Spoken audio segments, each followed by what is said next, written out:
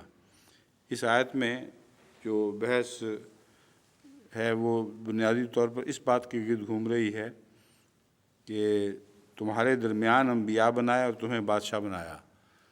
دراصل نبی تو ہر ایک نہیں ہوا کرتا، مگر قوم پوری کی پوری بادشاہ ہوا کرتی ہے۔ جب ایک قوم کو بادشاہ بنایا تو مراد یہ ہے کہ تمہیں دوسری قوموں پر غلبہ عطا کیا، بادشاہت عطا کی۔ تو خدا قرآن کریم نے اس باریک فرق کو مد نظر رکھتے ہوئے یہ فرمایا ہے کہ تمہارے اندر نبی بنائے اور تمہیں بحیثیت مجموعی قوم کے بادشاہ بنایا۔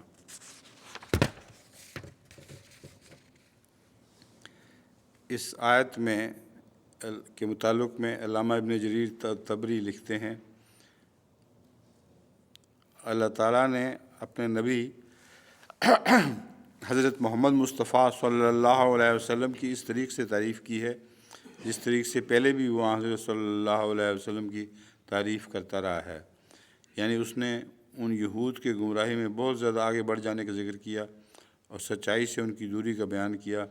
علاوہ ازیں ان کے اپنے آپ کے لیے اچھی چیزوں کو چھوڑ کر بری اشیاء کو اختیار کرنے، اپنے انبیاء کی شدید مخالفت کرنے اور انبیاء کے اتباع میں سستی اور کاہلی کے طریقے اختیار کرنے کا ذکر کیا ہے۔ یہ سارے حوالے یہ موازنہ ہی صرف دکھا سکتے ہیں، ورنہ کوئی ایسی نئی بات ان میں نہیں ہے جو حضرت اقدس مسیح موعود علیہ السلام کے حوالوں میں نہ آ چکی ہو۔ اس لیے اس کو لمبے حوالے کو پڑھنے کی کوئی ضرورت محسوس نہیں کرتا۔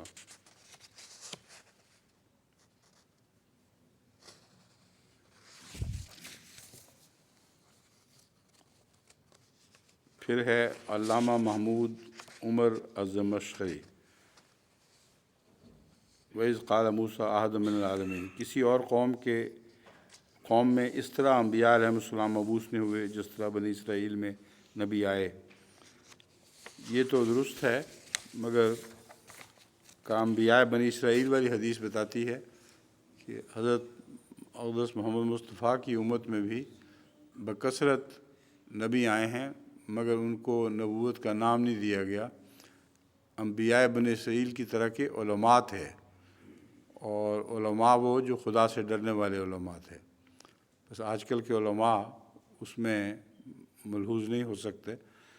تو یہ جو بات ہے نبی کا نام نہیں دیا گیا، اس کی وجہ کیا ہے؟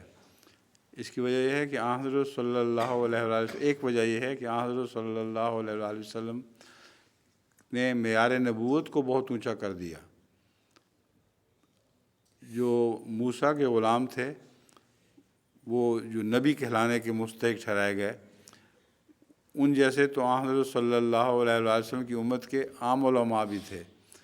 اور یہ بھی میں کئی دفعہ پہلے ذکر کر چکا ہوں کہ حضرت ابو بکر رضی اللہ تعالیٰ عنہ، حضرت عمر، عثمان اور علی جیسے کوئی نبی نکال کے دکھاؤ بنی اسرائیل کے نبیوں میں سے، تو اس سے حضرت صلی اللہ علیہ وسلم کی امت کی فضیلت ثابت ہوتی ہے۔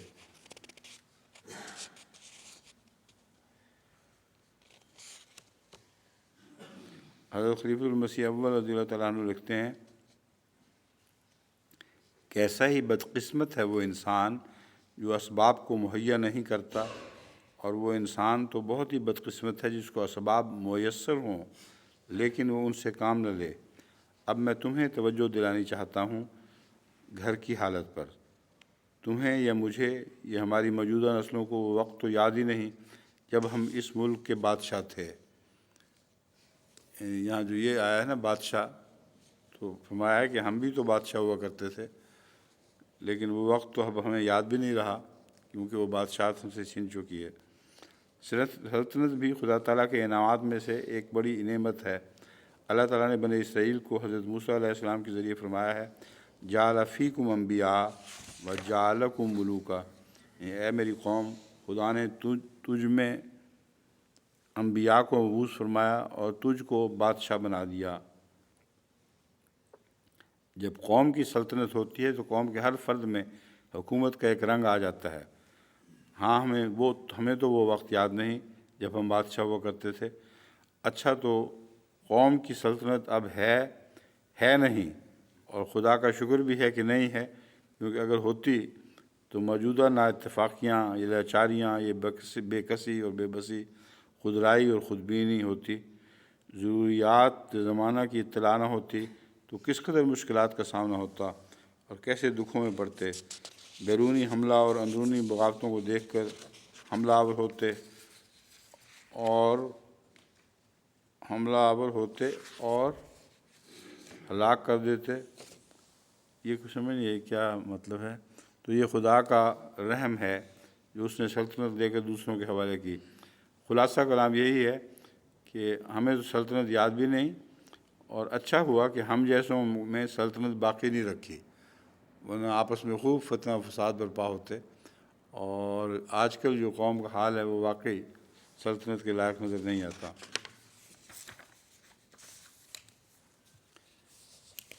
آیت نمبر 22، یا قوم ادخلوا الارض المقدسۃ التی کتب اللہ لکم ولا ترتدوا علی ادبارکم فتنقلبوا خاسرین۔ اے میری قوم، ارض مقدس میں داخل ہو جاؤ جو اللہ نے تمہارے لیے لکھ رکھی ہے، اور اپنی پیٹھیں دکھاتے ہوئے مڑ نہ جاؤ، ورنہ تم اس حال میں لوٹو گے کہ گھاٹا کھانے والے ہوگے۔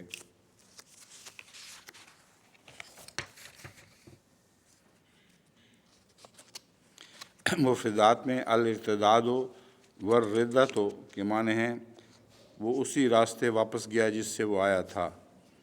ردہ کا لفظ کفر کی طرف لوٹنے کے ساتھ مختص ہو چکا ہے، اور ارتداد کا استعمال عام ہے جو حالت کفر کی طرف لوٹنے یا کسی اور طرف لوٹانے پر بولا جا سکتا ہے۔ اس آیت میں یہ بات ملحوظ رکھنی چاہیے کہ ارتداد انسان خود اختیار کرتا ہے، کسی کو ارتداد نہیں کیا جا سکتا۔ یہ نہیں ہو سکتا کہ تمہیں مرتد کرتا ہوں میں، بلکہ یہ میں کہہ سکتا ہوں کہ میں مرتد ہوتا ہوں، تو کہنے والے کو حق ہے کہ وہ مرتد ہو تو خود اپنی مرضی سے ہو، ورنہ کوئی غیر اس کو مرتد قرار نہیں دے سکتا۔ ہمارے ساتھ احمدیوں کے ساتھ جو پاکستان میں ظلم ہو رہا ہے وہ یہی ہے، ہم کہتے ہیں مرتد نہیں، وہ کہتے ہیں ہم تمہیں مرتد بناتے ہیں۔ یہ ایسی بات ہے جیسے کوئی کہے کہ میں اپنی بیوی کو طلاق نہیں دیتا، تو مولوی کہہ دیتے ہیں کہ ہم طلاق دے دیتے ہیں۔ ان کا کیا حق ہے کسی کو طلاق دینے کا؟ تو ارتداد بھی اپنی مرضی سے ہوتا ہے، کسی غیر کی مرضی سے نہیں ہو سکتا۔ فتنقلبوا، اس بحث میں امام راغب مفردات لکھتے ہیں، قلب الشیء کے معنی کسی چیز کو پھیرنے اور اسے ایک حالت سے دوسری حالت کی طرف لے جانے کے ہیں۔ الانقلاب کے معنی پھر جانے کے ہیں۔ انقلبتم علی اعقابکم، انسان کے دل کو بھی قلب اس لیے کہا جاتا ہے کہ وہ کثرت سے الٹتا پلٹتا رہتا ہے۔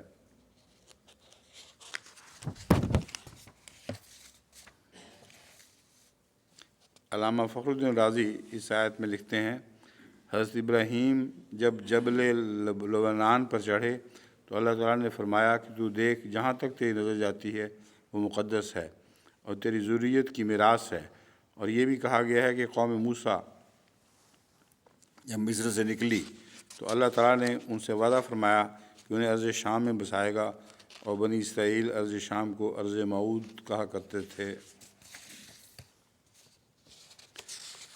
علامہ رازی اس بارے میں فرماتے ہیں کہ ارض مقدسہ وہ زمین ہے جسے آفات سے پاک اور محفوظ کیا گیا ہو، جبکہ مفسرین نے کہا ہے کہ وہ زمین جو شرک سے پاک تھی اور انبیاء کی جائے قرار تھی اسے ارض مقدسہ کہتے ہیں۔ یعنی پاک کو کیا گیا ہے، جو علامہ رازی نے کہا ہے وہ لگتا ہے کہ مستقل فعل ہے، مگر کبھی پاک ہوا کرتی تھی کہنا چاہیے۔ جو علماء کے نزدیک، مفسرین کے نزدیک، جو شرک سے کبھی پاک تھی اور انبیاء کی جائے قرار تھی اسے ارض مقدسہ کہتے ہیں۔ مگر علامہ راضی اس سے متفق نہیں۔ وہ کہتے ہیں کہ جس وقت حضرت موسیٰ نے ادخلوا الارض المقدسہ کے الفاظ بولے اس وقت وہ زمین شرک سے پاک نہ تھی۔ اب انہوں نے الٹ لیا ہے کہ جب ارض مقدسہ حضرت موسیٰ فرما رہے ہیں اس میں داخل ہو، اس وقت وہ شرک کی آماجگاہ تھی۔ تو یہ کہنا درست نہیں ہے کہ جس وقت کہا گیا تھا اس وقت وہ شرک سے پاک نہیں تھی، اس وقت شرک سے پاک تھی۔ جس وقت یہ کہا گیا تھا اس وقت وہ شرک سے پاک نہیں تھی، مگر اطلاق اس کا اس طرح ہے ماکانہ کے اعتبار سے، کبھی وہ زمین شرک سے پاک ہوتی تھی، اب اس میں داخل ہو اس لیے تاکہ تم شرک سے پاک کر سکو، مگر جن کو داخل ہونے کا حکم تھا وہ بدقسمتی سے انکار کر بیٹھے اور جا کے کہا کہ تو اور اے موسیٰ تو اور تیرا خدا جا کے لڑتے پھرو، ہم تو یہیں بیٹھ رہیں گے۔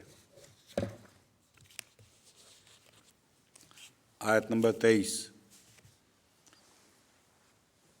قالوا یا موسیٰ ان فیہا قوما جبارین وَإِنَّا لَن نَدْخُلَهَا حَتَّى يَخْرُجُوا مِنْهَا فَإِن يَخْرُجُوا مِنْهَا فَإِنَّا دَاخِلُونَ۔ انہوں نے کہا اے موسیٰ یقیناً اس میں ایک بہت سخت گیر قوم ہے اور ہم ہرگز اس میں داخل نہیں ہوں گے یہاں تک کہ وہ اس میں سے نکل جائیں، بس اگر وہ اس میں سے نکل جائیں تو ہم ضرور داخل ہوں گے۔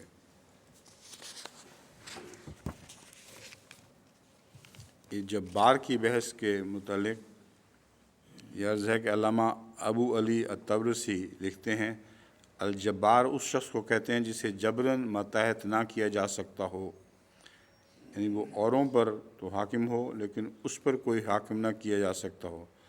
اصل میں یہ لفظ کھجور کے درخت کے لیے استعمال ہوتا ہے جس کی لمبائی کی وجہ سے اس کے اوپر تک ہاتھ نہ پہنچ سکتا ہو، تو کھجور کے لفظ کو بھی الجبار اسی لیے کہا جاتا ہے۔ اگر انسان کے لیے یہ لفظ استعمال ہو تو اس شخص کو جبار کہتے ہیں جو دوسروں کو اپنی مرضی کے مطابق مجبور کر سکتا ہو۔ اور جبر کا لفظ ٹوٹی ہڈی کو جوڑنے کے لیے آتا ہے، اس صورت میں یہ درستگی پر مجبور کرنے کے معنی ہیں، یعنی جبر کے ساتھ اگر یہ نیت ہو کہ زبردستی کسی بری چیز کی اصلاح کر لی جائے تو یہ اصل حقیقی معنی ہے کہ جبر کر کے اس کی ہڈی کو ٹھیک کر دیا جائے۔ اور جب جبار کا لفظ اللہ کے لیے استعمال ہو تو صفت تعظیم یعنی عظمت کے اظہار کے لیے آتا ہے، کیونکہ اس میں اقتدار کا معنی پایا جاتا ہے اور اس کی ذات پاک ان معنوں میں جبار ہے جو ہر شخص کو جو اس کی ذات کا عرفان رکھتا ہے اپنی تعظیم کی طرف بلاتی ہے۔ لیکن اس سے بہتر تو یہ پچھلا جو معنی ابھی گزرا ہے اس کا اطلاق ہوتا ہے۔ اللہ تعالیٰ جبار ہے کہ زبردستی اصلاح کی خاطر تبدیلی پیدا کرتا ہے، تو ان معنوں میں ہی خدا کو جبار اور قہار سمجھنا چاہیے۔ لیکن جبار اور قہار میں فرق یہ ہے کہ قہار وہ ہے جو اپنے معارض اور مد مقابل پر یا ایسے شخص پر جو نافرمانی کی عادت کی وجہ سے معارض کے حکم میں ہو غالب ہو، تو جبار میں نافرمانی کی حالت کی بحث نہیں ہوتی، لیکن قہار میں کسی نافرمان کو زیر نگین کرنا مراد ہوتی ہے۔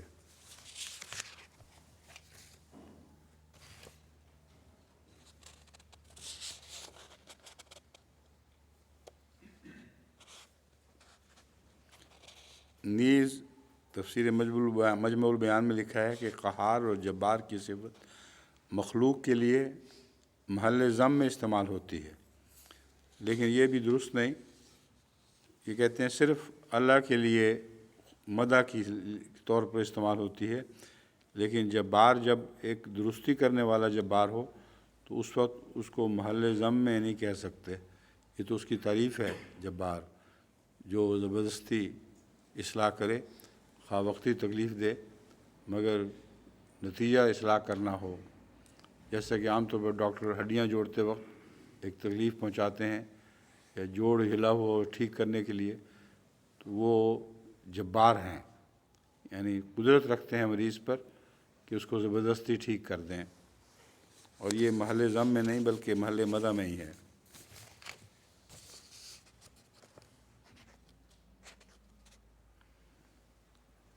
جو حضرت مسلم موعود کے نوٹس ہیں ان میں بھی جبار کے یہی معنی درج ہیں۔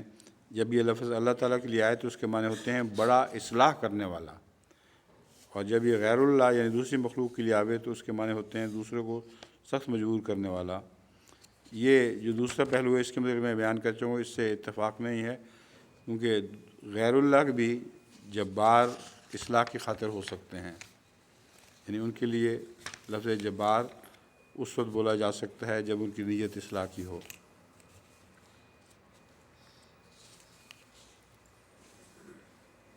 قال، یہ آیت 24، قال رجلان من الذین یخافون انعم اللہ علیہم ادخلوا علیہم الباب فاذا دخلتموہ فانکم غالبون وعلی اللہ فتوکلوا ان کنتم مؤمنین۔ ان لوگوں میں سے جو ڈر رہے تھے دو ایسے مردوں نے جن پر اللہ نے انعام کیا تھا، کہا ان پر صدر دروازہ سے چڑھائی کرو، پھر جب تم ایک دفعہ اس دروازے سے داخل ہو گئے تو تم بھی ضرور غالب آ جاؤ گے، اللہ پر ہی توکل کرو اگر تم مومن ہو۔ اس جگہ میں تو ہمیشہ یہی سمجھتا رہا ہوں کہ دو مرد سے مراد حضرت موسیٰ اور ان کے بھائی ہارون تھے، لیکن مفسرین نے اس سے اختلاف کیا ہے۔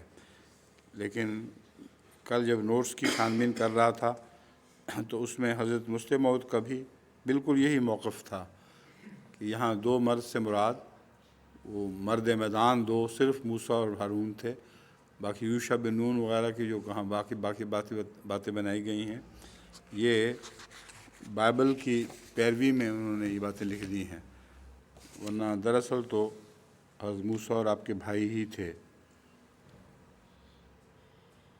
حضرت خلیفۃ المسیح اول رضی اللہ تعالیٰ عنہ فرماتے ہیں بندے ایک وہ ہوتے ہیں جن کو الہام ہوتا ہے، اللہ تعالیٰ ان کو فہم عطا کرتا ہے اور اپنے فہم سے خدا تعالیٰ کی باتوں کو سمجھتے ہیں۔ ایک وہ ہوتے ہیں کہ جن کو نہ الہام ہوتا ہے نہ خدا ان کو تفہیم کرتا ہے، لیکن ان کو وسعت نظر حاصل ہوتی ہے اور علم وسیع ہوتا ہے۔ تیسرے وہ ہوتے ہیں جن کو نہ علم ہوتا ہے نہ تفہیم الہیہ۔ ان تیسری قسم والوں کو پہلی دو قسموں والوں کی اطاعت کرنی چاہیے۔ یہاں اسی کے متعلق فرمایا کہ یا قوم ادخلوا الارض المقدسہ، موسیٰ فرماتے ہیں کہ اگر تم میرا کہا نہ مانو گے تو گھاٹا پاؤ گے، یعنی حضرت موسیٰ کو اور آپ کے بھائی حضرت یحییٰ کو نہ حضرت ہارون کو دونوں طرح سے فضیلت تھی، الہام کی فضیلت بھی تھی اور فہم کی فضیلت بھی تھی۔ اس لیے آپ نے جب حکم دیا تھا تو ان کو بات مان لینی چاہیے تھی، ورنہ وہ گھاٹا کھاتے۔ اگر وہ باقاعدہ صدر دروازے سے حملہ کر کے داخل ہو جاتے تو اس قوم میں یہ ضرورت ہی نہ ہوتی کہ ان کا اٹھ کر مقابلہ کر سکتی۔ آیت 25، قالوا یا موسیٰ انا لن ندخلها ابدا ما داموا فیہا فاذهب انت وربک فقاتلا انا ہاہنا قاعدون۔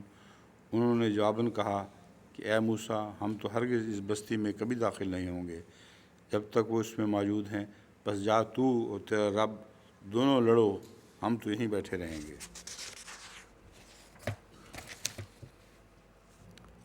حدیث نبوی ہے اس سلسلے میں، حضرت عبداللہ رضی اللہ تعالیٰ عنہ روایت کرتے ہیں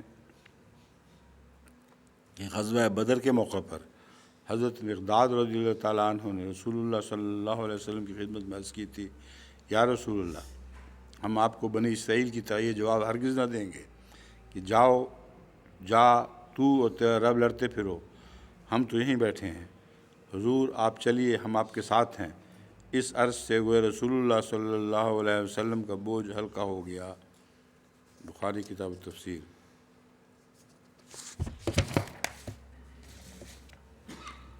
طارق بن شہاب روایت کرتے ہیں کہ میں نے ابن مسعود رضی اللہ تعالیٰ عنہ سے سنا کہ میں نے مقداد بن اسود کے پاس ایک ایسی بات پائی کہ اگر وہ میرے پاس ہوتی تو یہ ہر بڑی سے بڑی چیز اس کے بدلہ میں مجھے دی جاتی، اس سے زیادہ مجھے وہ بات پیاری ہوتی، اور وہ بات یہ تھی کہ وہ حضرت صلی اللہ علیہ وآلہ وسلم کے پاس آئے، آپ اس وقت مشرکوں کے خلاف جنگ کے لیے لوگوں کو بلا رہے تھے۔ انہوں نے یعنی مقداد رضی اللہ تعالیٰ عنہ بن اسود نے کہا کہ ہم اس طرح نہیں کہیں گے جس طرح موسیٰ کی قوم نے کہا تھا کہ تو اور تیرا رب جائے اور تم دونوں جا کر لڑو، ہم تو یہاں بیٹھے ہیں، لیکن ہم آپ کے دائیں بھی لڑیں گے اور بائیں بھی لڑیں گے، آپ کے آگے بھی لڑیں گے اور پیچھے بھی لڑیں گے۔ اس پر میں نے حضرت صلی اللہ علیہ وسلم کے چہرے کو دمکتا ہوا دیکھا، ان کی اس بات سے آپ بہت خوش تھے۔ یہ جو واقعہ ہے واقعی یہ بے نظیر ہے، اور صحابہ نے اس عہد کو پورا کر دیا۔ حضرت خلیفۃ المسیح اول رضی اللہ تعالیٰ عنہ فرماتے ہیں جو لوگ آپ یعنی حضرت محمد رسول اللہ صلی اللہ علیہ وسلم کی تعلیم سے تیار ہوئے وہ کیسے نمونہ تعلیم محمدی کے تھے، اور جو موسیٰ اور عیسیٰ علیہ السلام کی تعلیم میں تھے وہ کیسے نمونہ تھے۔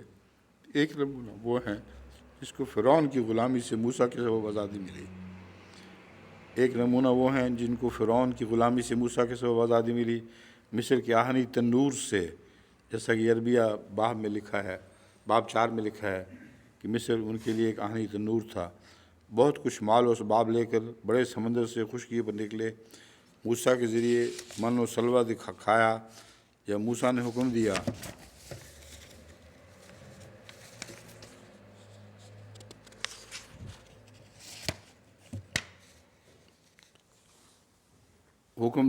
اس وقت خروج 4 باب میں لکھا ہے کہ حالانکہ موسیٰ بنی اسرائیل کے لیے خدا سا تھا، خدا کی طرح تھا، تو صاف انکار کر گئے، یعنی اس بات سے بھی انکار کر گئے۔ اب اس کا موازنہ حضرت صلی اللہ علیہ وآلہ وسلم کے واقعہ سے یہ کیا گیا ہے کہ رسول اللہ صلی اللہ علیہ وآلہ وسلم کو اور آپ کے مہاجرین کو تو مدینہ کے جو رہنے والے تھے مسلمان ہو گئے تھے انہوں نے پناہ دی تھی، تو یہ الٹ قصہ ہے۔ یعنی یہ الگ بات ہے کہ رسول اللہ صلی اللہ علیہ وآلہ وسلم کی برکت سے ان کو بہت کچھ عطا ہوا، یہ تو بات کی بات ہے، مگر آغاز تو یہی ہوا کہ جب اپنے گھر کو چھوڑ کر بے گھر ہو کر نکالے گئے، بے گھر کر کے نکالے گئے، تو اہل مدینہ نے پناہ دی تھی۔ تو وہی اہل مدینہ جو پناہ دینے والے تھے وہی یہ کہہ رہے ہیں کہ ہم آپ کے آگے بھی لڑیں گے اور پیچھے بھی لڑیں گے۔ وجہ کیا تھی، کیوں اس کا سوال پیدا ہوا کہ حضور اکرم صلی اللہ علیہ وسلم بار بار یہ پوچھتے تھے؟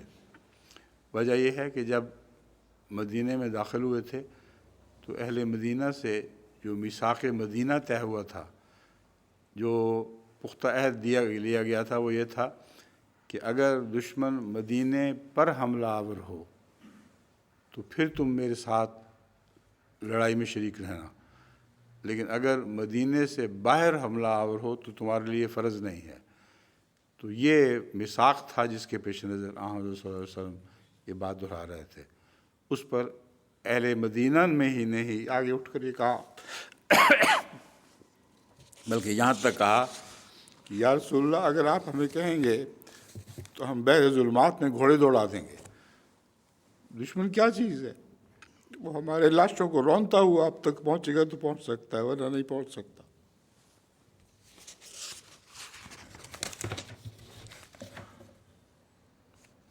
حضرت مسیح موعود علیہ السلام فرماتے ہیں بنی اسرائیل کے حالات اور واقعات کو بنظر غور دیکھنے سے معلوم ہو سکتا ہے کہ ان کی اصل غرض موسیٰ علیہ السلام پر ایمان لانے کی کیا تھی۔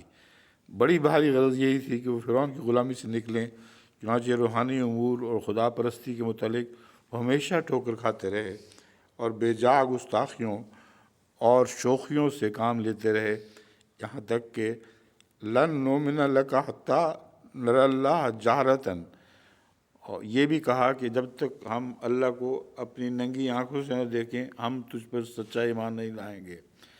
اور اذهب انت وربک فقاتلا انا ہاہنا قاعدون جیسے کلمات کہنے اور ذرا سی غیر حاضری میں گوشالہ پرستی کرنے سے باز نہ آئے، اور بات بات میں ضد اور اعتراض سے کام لیتے رہے۔ تو جو اصلاح حضرت صلی اللہ علیہ وآلہ وسلم نے قوم کی فرمائی وہ اس اصلاح سے بہت بالا تھی جو حضرت موسیٰ کو اپنی قوم کی اصلاح کرنے کی توفیق ملی، اور بڑی ایک وجہ یہ بھی تھی کہ وہ قوم بہت خود غرض تھی، اور آن حضرت صلی اللہ علیہ وسلم کی قوم نے پورا وفا کے ساتھ ساتھ دیا، یعنی برکت تو رسول اللہ صلی اللہ علیہ وسلم کی تھی کہ ان واشیوں کو ایسا وفادار مطیع بنا دیا۔ اس لیے جو صحرا ہے وہ قوم پر کا نہیں بلکہ رسول اللہ صلی اللہ علیہ وسلم کے سر پر بنتا ہے کہ آپ ہی کی قوت قدسیہ کی وجہ سے اس قوم میں اتنی حیرت انگیز تبدیلی پیدا ہوئی۔ آیت 26، اس نے کہا اے میرے رب، یقیناً میں کسی پر اختیار نہیں رکھتا سوائے اپنے نفس اپنے بھائی کے، بس ہمارے درمیان اور فاسق قوم کے درمیان فرق کر دے۔ اب اس سے بھی ظاہر ہوتا ہے کہ یہاں کسی اور یوشع بن نون وغیرہ کا ذکر نہیں ہے، بلکہ اختیار نہیں رکھتا اپنے اور اپنے بھائی کے سوا کسی پر۔ تو یہی دو تھے جو مرد صادق ٹھہرے، اور باقی جن کو توفیق ملی ہے بعد میں یوشع بن نون وغیرہ کو ارض مقدسہ فتح کرنے کی، یہ لوگ ان پھسلنے والوں میں شامل نہیں ہوئے تھے جو اس قوم کی پھسل گئے تھے، اور بعد میں خدا تعالیٰ نے اس نسل کو توفیق بخشی جو فاسق قوم کی اولاد تو تھی مگر فسق میں ان جیسی نہیں تھی، جو اس زمانہ ہجرت میں پیدا ہوئے اور وہاں وہ پلے بڑے ہیں حضرت موسیٰ علیہ السلام کے اثر کے تابع، اس لیے وہ شرک میں اس طرح پہلے لوگوں کے ساتھ شامل نہیں ہوئے تھے، بس خدا نے انہی کو توفیق بخشی۔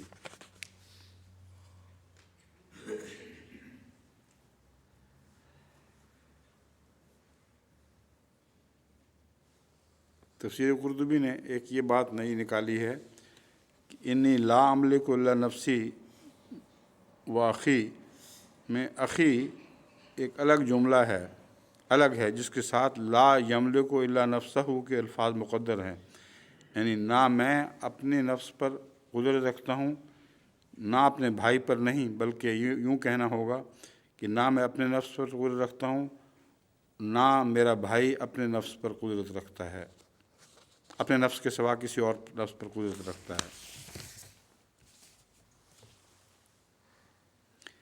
علامہ ابو علی الطبرسی لکھتے ہیں، مفسرین کہتے ہیں کہ جب حضرت موسیٰ اور بنی اسرائیل نے سمندر پار کیا اور فرعون ہلاک ہو گیا تو اللہ سبحانہ نے انہیں ارض مقدسہ میں داخل ہونے کا حکم دیا۔ جب وہ دریائے اردن کے کنارے اترے تو ارض مقدسہ میں داخل ہونے سے ڈر گئے، تب حضرت موسیٰ نے ہر قبیلہ سے ایک آدمی چن کر انہیں ارض مقدسہ میں جانے کا حکم دیا۔ یہ وہی لوگ ہیں جن کا ذکر قرآن مجید میں ہے، اس طرح ہے وَبَعَثْنَا مِنْهُمُ اثْنَیْ عَشَرَ نَقِیبًا۔ یہ بات درست نہیں ہے، یہ ایک کہانی کو مضبوط کرنے کی خاطر قرآن کا حوالہ دیا جا رہا ہے۔ وہ نقیب جو تھے 12، وہ جیسا کہ حضرت مسلم موعود نے اپنی تفسیر میں اس بات کو ثابت کیا ہے، یہ 12 مجددین ہیں جو حضرت موسیٰ کی قوم میں بعد میں پیدا ہوئے، اور وہ 12 قبیلوں کے سردار بھی ہیں جن کے لیے پانی جاری کیا گیا تھا، اور حضرت موسیٰ کے عصا کا یہ معجزہ تھا کہ آپ نے وہاں جا کے عصا مارا جہاں سے پانی پھوٹ پڑا۔ یہ جو عصا کا اور پانی سے تعلق بیان کیا گیا ہے، اس کے متعلق ایک یہ بھی بات یاد رکھنی چاہیے کہ خاص طور پر روس میں اس بات کو بہت اہمیت دی جاتی ہے کہ بعض لوگوں میں نفسیاتی طور پر یہ قوت پائی جاتی ہے کہ زیر زمین پانی کو وہ محسوس کر لیں، چنانچہ وہ سوٹی کو بغیر کسی ارادے کے ڈھیلا سے ہاتھ میں پکڑ کر چلتے ہیں، اور جہاں زیر زمین پانی آئے وہاں چونکہ اندر سے حرکت پیدا ہوتی ہے تو سپیزم ہو جاتا ہے ہاتھ میں اور سوٹی نیچے کی طرف مڑ جاتی ہے۔ تو یہ تجربے کافی ہو چکے ہیں روس میں، اور اب بعید نہیں کہ حضرت موسیٰ علیہ السلام کو بھی خدا تعالیٰ نے روحانی طور پر یہ قوت عطا کی ہو، جو عام لوگوں میں تو نفسیاتی ہوتی ہے، مگر یہ اللہ تعالیٰ کی طرف سے عطا کردہ ایک قوت تھی کہ جس کے نتیجے میں جہاں پانی ہوتا تھا وہاں آپ کا سوٹا از خود نیچے ہو جاتا تھا، اور کھودنے پر وہی پانی نکلاتا تھا۔ تو یہ 12 قبیلے ان 12 سرداروں کی طرف، 12 قبیلوں کے نام پر ان کے 12 سردار تھے جن کی طرف یہ اشارہ ملتا ہے کہ اللہ تعالیٰ نے ان کے لیے پانی کو جاری کیا اور حضرت موسیٰ کے عصا کا یہ معجزہ ظاہر ہوا۔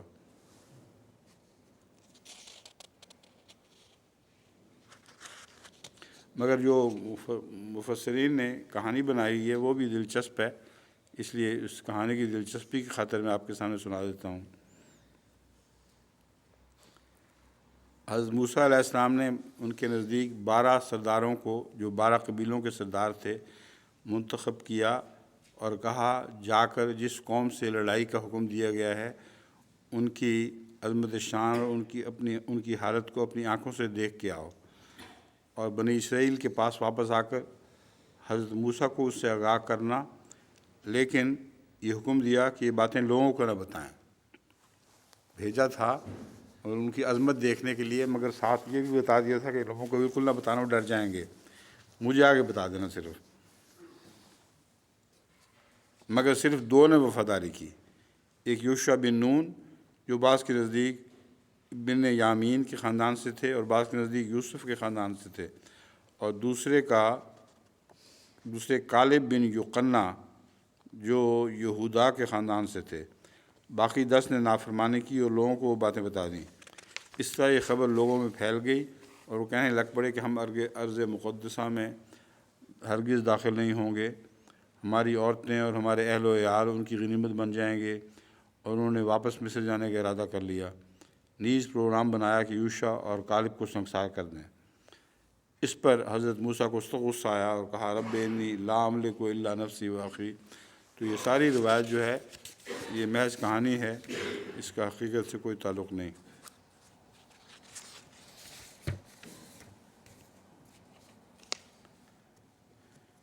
اور یوشع بن نون کون ہیں جن کا ذکر بار بار آ رہا ہے؟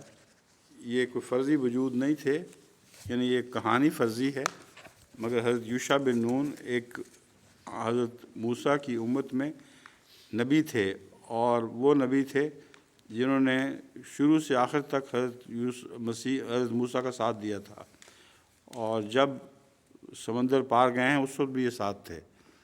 تو بعد میں ان کے زمانے میں وہ فتح ہوا ہے فلسطین، تو اس لیے چونکہ ان کو غیر معمولی سعادت نصیب ہوئی تھی، ان کے ارد گرد یہ کہانیاں بن لی گئی ہیں۔ جوانی میں آپ مصر میں غلام تھے، اور یعنی باقی بنی اسرائیل کی طرح، اور بڑے تلخ تجربات سے زندگی گزری تھی، لیکن پھر مصر سے رہائی کے معجزہ کو بھی آپ نے دیکھا۔ یہ بھی کہا گیا ہے گنتی باب میں کہ طور پر جانے کے لیے آپ اکیلے ہی حضرت موسیٰ کے ساتھ گئے تھے، جہاں حضرت موسیٰ کو احکام پر مشتمل الواح ملی تھی۔ تو جو واقعہ ہے کہ آپ الواح لے کر آئے تھے واپس، جب سامری نے بچڑا بنا لیا تھا پیچھے قوم کے لیے، تو یہ خروج میں ہے کہ اس وقت حضرت موسیٰ کے ساتھ آپ بھی گئے تھے۔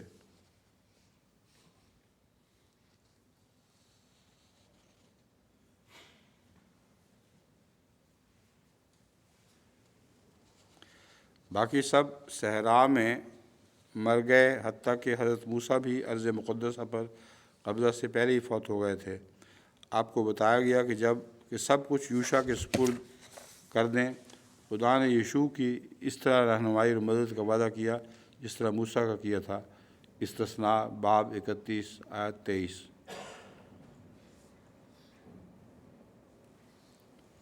یشوع نے خود کو نہ صرف اعلیٰ جنگجو سپہ سالار ہونا ثابت کیا، بلکہ بہت اچھے حکمران بھی تھے، سب سے بڑھ کر یہ کہ آپ خدا تعالیٰ کے چنیدہ تھے۔ استثناء باب 34 آیت 9۔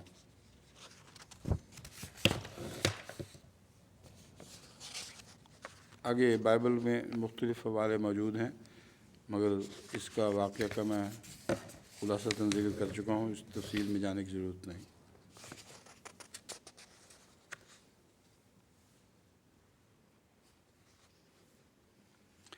حضرت خلیفہ المسیح اول رضی اللہ تعالیٰ عنہ نے یہ نقطہ اسی میں سے نکالا ہے، رب انی لا املک الا نفسی میں صرف واقعہ کا اظہار نہیں بلکہ اس میں ایک رنج پوشیدہ ہے بے حد، کہ اللہ تعالیٰ کے سامنے اپنی بے بسی ظاہر کر رہے ہیں کہ میں کیا کر سکتا ہوں اس قوم کے ساتھ، میں تو اپنے اور اپنے بھائی کے سوا کسی کا ذمہ دار نہیں ہوں اور کسی پر ملکیت نہیں رکھتا۔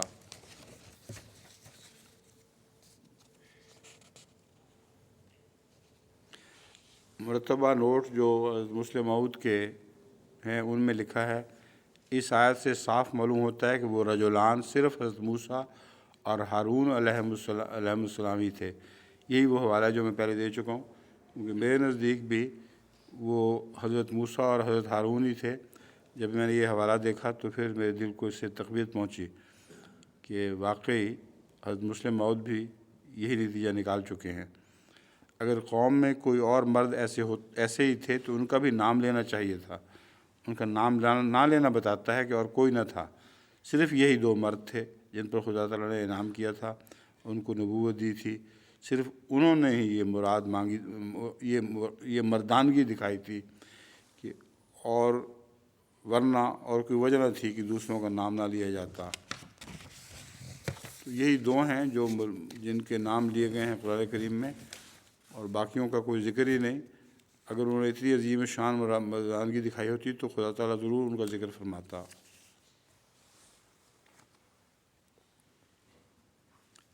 آیت 27، قال فإنما محرمة علیہم 40 سنہ یتیہون فی الارض فلا تعص علی القوم الفاسقین۔ اس یعنی اللہ نے کہا، پس یقیناً یہ ارض مقدس ان پر 40 سال تک حرام کر دی گئی ہے، وہ زمین میں مارے مارے پھریں گے، پس بد کردار قوم پر کوئی افسوس نہ کر۔ الحرام کے لفظ کے متعلق مفردات میں لکھا ہوا ہے، جس سے روک دیا گیا ہو، خواہ یہ ممانعت الہی تسخیر سے ہو یا زبردستی روکنے سے، یا پھر اس شخص کی جانب سے ہو جو اپنے احکام نافذ کرتا ہے۔ اور اللہ تعالیٰ کے ارشاد ہے، فإنہا محرمۃ علیہم 40 سنہ۔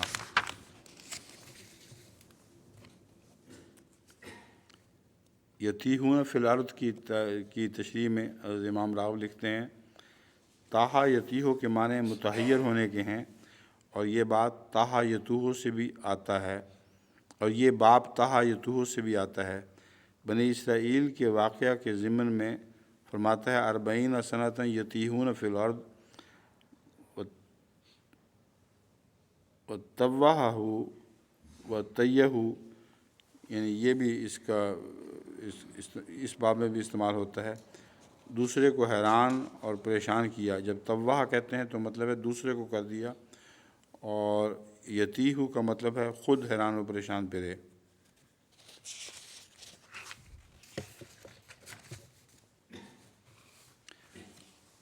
ورطہ حیرت میں پڑ گیا کے لیے بھی یہی لفظ استعمال ہوتا ہے۔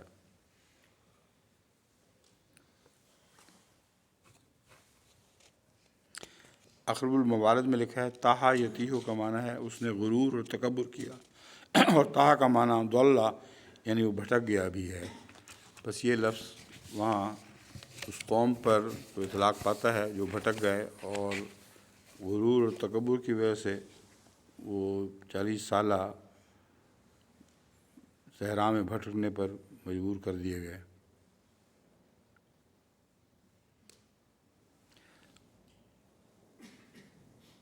العصا کا معنی مفردات یہ دیتی ہے کہ غم کو کہتے ہیں۔ اصل میں اس کے معنی کسی گمشدہ چیز پر غم کھانا ہوتے ہیں۔ کہا جاتا ہے، اسیت علیہ عصا و اسیت لہو۔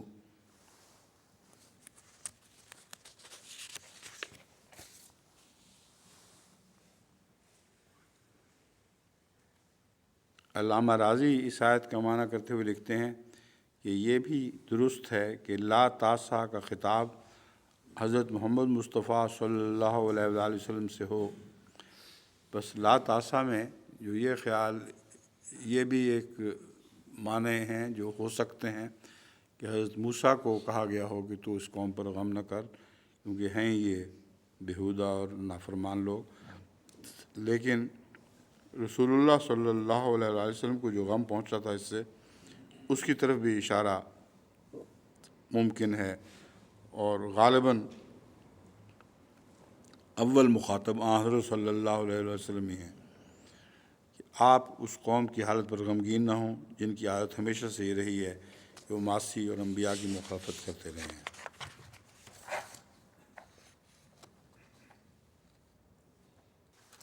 آیت نمبر 28،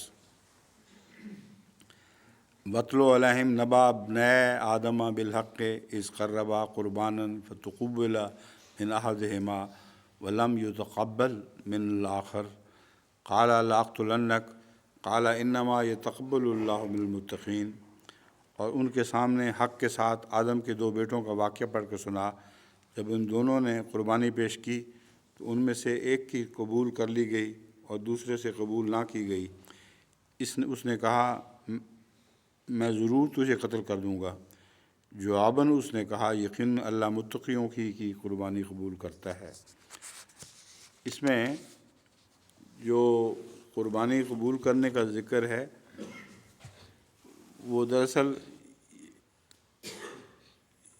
اس آیت کے آخری حصے سے ثابت ہوتا ہے کہ جس کی قربانی قبول نہیں ہوئی تھی وہ متقی نہیں تھا۔ تو حضرت آدم کی اولاد میں سے وہ حابیل اور قابیل کا جو آپس میں مذاکرہ ہوا تھا اس کی طرف اشارہ ہے، اگرچہ حابیل اور قابیل کا نام نہیں لیا گیا، کہ جس کی قربانی قبول نہیں ہوئی تھی اس کو جواباً بھائی نے کہا کہ تو قربانی تو اس لیے قبول نہیں ہوئی کہ تو تقوی نہیں رکھتا، اللہ کی خاطر قربانی تھی نہیں، نفس کی خاطر تھی۔ تلاہو کے معنی مفردات میں لکھے ہیں کسی کے پیچھے اس طرح چلنے کے کہ ان کے درمیان کوئی اجنبی چیز حائل نہ ہو۔ یہ مطابقت کہیں تو جسمانی طور پر ہوتی ہے اور کہیں دوسرے کے احکام کا اتباع کرنے سے۔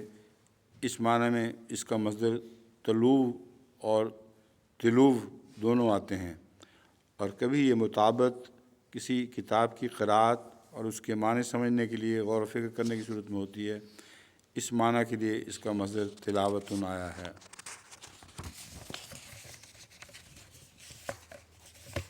قرباناً یہ لفظ میں مفردات میں لکھا ہے اصطلاحاً نسیکہ یعنی قربانی کے لیے استعمال ہونے لگا ہے لفظ۔ اصل یہ تھا ہر وہ چیز جس کے ذریعے اللہ کا قرب حاصل کیا جاتا ہو اس کو قربان کہتے ہیں۔ تو اصطلاحاً یہ نسیکہ یعنی قربانی کے لیے استعمال ہونے لگا۔ اس کی جمع قرابین آئی ہے۔ لفظ قربان کی بحث میں بہت زیادہ تفصیل سے حضرت خلیفۃ المسیح اول نے لفظ قربان کو لغت کی مختلف پہلوؤں سے بیان فرمایا ہے۔ فرماتے ہیں قرب الشیء قرباناً، خوب ہی نزدیک ہوئی یہ چیز۔ القربان بالضم وقرب الی اللہ وما تقربت بہ، قربان پیش کے ساتھ جو اللہ کی طرف نزدیک کرے۔ بس قربانی چونکہ خدا کے اگر مقبول ہو تو خدا کے قریب کر دیتی ہے، اس لیے اس کو قربان کہتے ہیں۔ والقربان جلیس اور خاصتہ، قربان بادشاہ کا مجلسی اور اس کا ممتاز بھی کہلاتا ہے۔ ومن الصلاۃ قربان کل تقی، اسی پر محاورہ ہے کہ نماز ہر ایک متقی کے لیے قربان ہے، یعنی نماز قربان متقی پر نہیں ہو رہی بلکہ نماز اس کے لیے بطور قربانی کے اس کو خدا کے قریب کرنے والی ہوتی ہے۔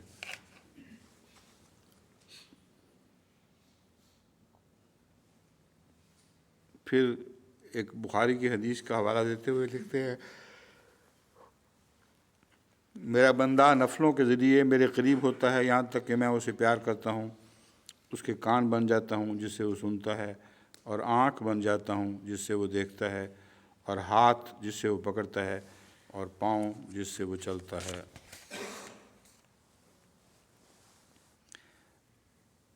علامہ محمود آلوسی اس کی تفسیر میں لکھتے ہیں کہ اللہ تعالیٰ قربانی اور نیکی کے کام صرف متقیوں سے اور اس بنا پر قبول کرتا ہے کہ ان کی نیت اس بارے میں محض للہ خالص ہو، متقیوں کے سوا دوسروں سے قبول نہیں کرتا۔ اس جگہ تقویٰ سے مراد محض شرک سے بچنا نہیں ہے، جو کہ تقویٰ کا سب سے پہلا مرتبہ ہے۔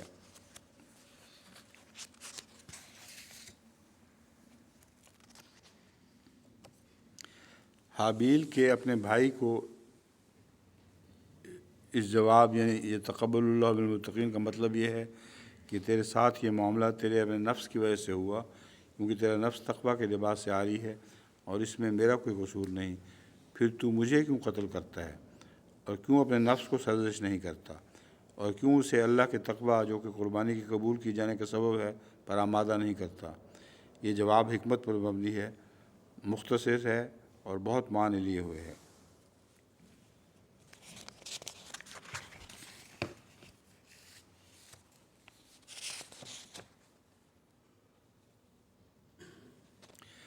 اسی ضمن میں آخر پر یہ حدیث ہے جو یہ بیان کرتے ہیں تفسیر روح المعانی والے، عامر بن عبداللہ رضی اللہ تعالیٰ عنہ کے بارے میں ہے کہ جب آپ کی وفات کا وقت آیا تو آپ رو رہے تھے، آپ سے رونے کا سبب پوچھا گیا، جبکہ آپ تو ایسے ایسے اچھے اعمال کرنے والے تھے۔ انہوں نے کہا میرے سامنے تو اللہ تعالیٰ کا یہ ارشاد ہے کہ میں تو صرف متقیوں سے ہی قبول کرتا ہوں۔ تو عاجزی ان کی ساری تھی کہ وہ سمجھ رہے تھے وفات کے وقت کہ اللہ بہتر جانتا ہے کہ میں نے تقویٰ کے ساتھ یہ قربانیاں کی ہیں یا بغیر تقویٰ کے۔ ہو گیا؟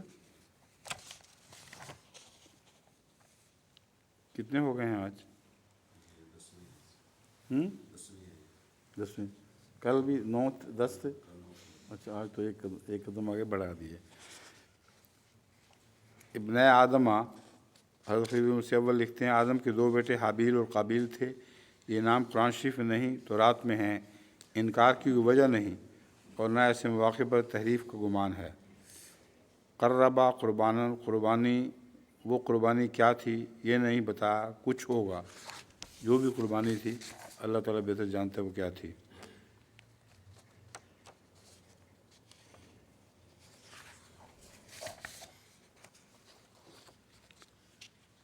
حضرت مسیح موعود علیہ الصلوۃ والسلام انما یتقبل اللہ من المتقین کے تعلق میں فرماتے ہیں دعا کی راہ میں 2 بڑے مشکل عمل ہیں جن کی وجہ سے اکثر دلوں سے عظمت دعا کی پوشیدہ رہتی ہے۔ اول تو شرط تقویٰ اور راست بازی اور خدا ترسی ہے، جیسا کہ اللہ جل شانہ فرماتا ہے انما یتقبل اللہ من المتقین، یعنی اللہ تعالیٰ پرہیزگار لوگوں کی دعا قبول کرتا ہے۔ اللہ تعالیٰ پرہیزگار لوگوں کی ہی دعا قبول کرتا ہے، یعنی ہی کا لفظ اس عبارت میں نہیں مگر انما کی وجہ سے اس کو میں نے بیچ میں شامل سمجھا ہے کہ شامل ہوگا یا لکھتے وقت رہ گیا ہے کسی طرح۔ صرف انہی کی قربانی قبول کرتا ہے جو پرہیزگار اور متقی ہوں۔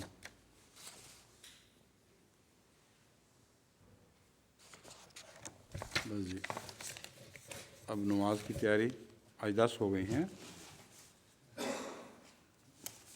5 رہ گئی ہیں جو کل کے کام آ جائیں گے انشاءاللہ۔ لیں جی رفتہ رفتہ ہو رہی ہے آہستہ آہستہ ماشاءاللہ۔ یہ چھوٹی چھوٹی آیتیں ہیں اور اصل میں تو صاف ظاہر مضمون ہے، بالکل کسی لمبی تفسیر کی ضرورت بھی نہیں ہے ان کی۔